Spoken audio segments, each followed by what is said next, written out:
Hi there, my name is Frank, and I wanted to make a video today for those of you that are having problems with bleeding paint when you're trying to paint a wall two different colors, and that line where those two paint colors meet is bleeding, right? You're using the tape, but it's still bleeding. So what do, right?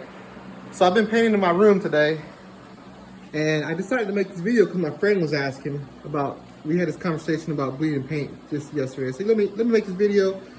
Someone else might be able to benefit from it as well. So I'm painting my room two colors. I have Alabaster by Sherwin-Williams if you're interested, and Sea Salt by Sherwin-Williams. Original paint color beige.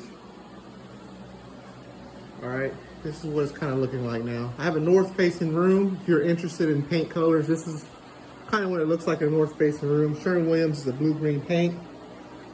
Kind of gets muted in north facing rooms, but I like the way it changes colors throughout the day. So what do you need for this to stop this bleeding paint? I'm using frog tape.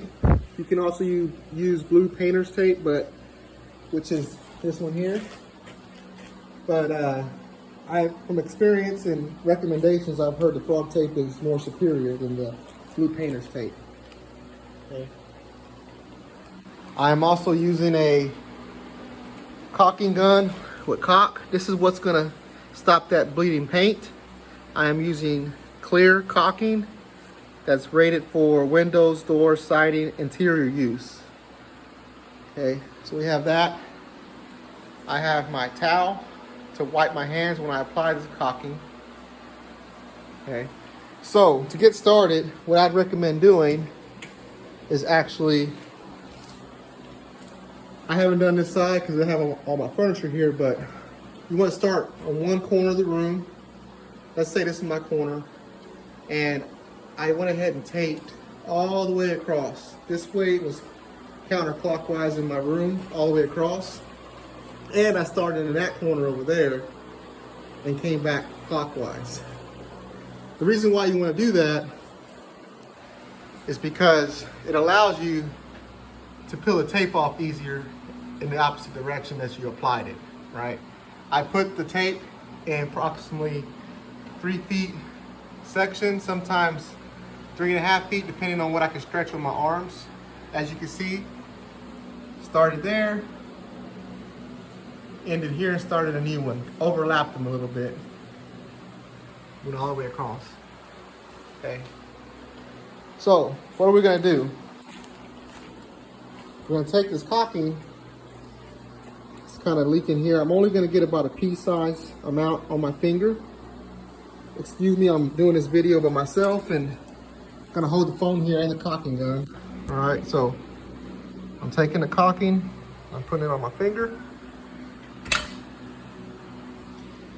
See, here we go. That's quite a bit of caulking, so that could stretch me almost a good portion of this line here. So I'm gonna start here. I'm gonna start right past it. That way when I start my next strip, I know this has caulking on it, right? And I'm just gonna go across, just like that. I'm not trying to put a lot of caulking like you would on molding or a window or anything like that. So let me get some more caulking.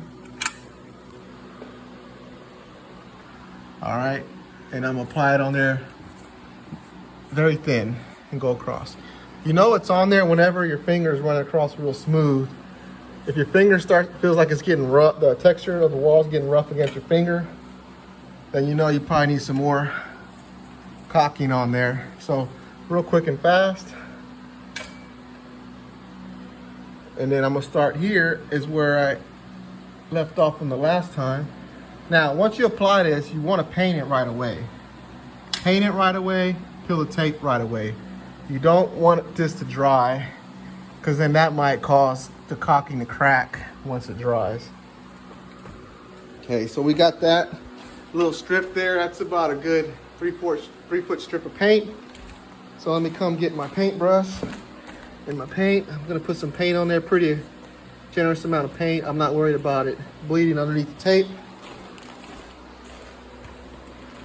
Okay, now I'm gonna start here, about right on that line where I left off, a little bit past it, so when I start my next one, I know where to go.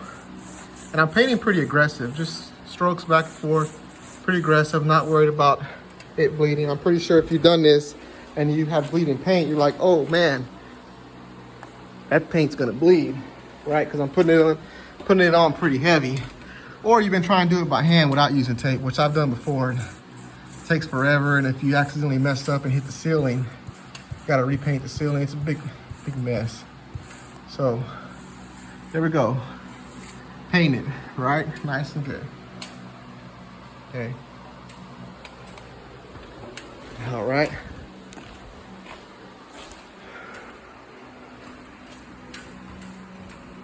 Now, we're gonna go ahead and pull it off. This is why it's important to start the opposite direction of which you applied the tape initially. So go ahead and peel it off there. There we go. See that? Now, look at those nice crisp lines. All the way across. Look at that.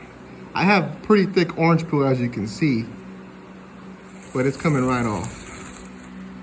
Let's see if I can get a good, there we go, look at that. All right, there we go.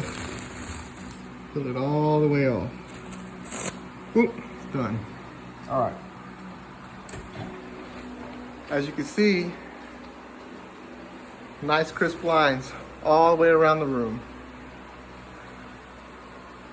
So hopefully this video helped you.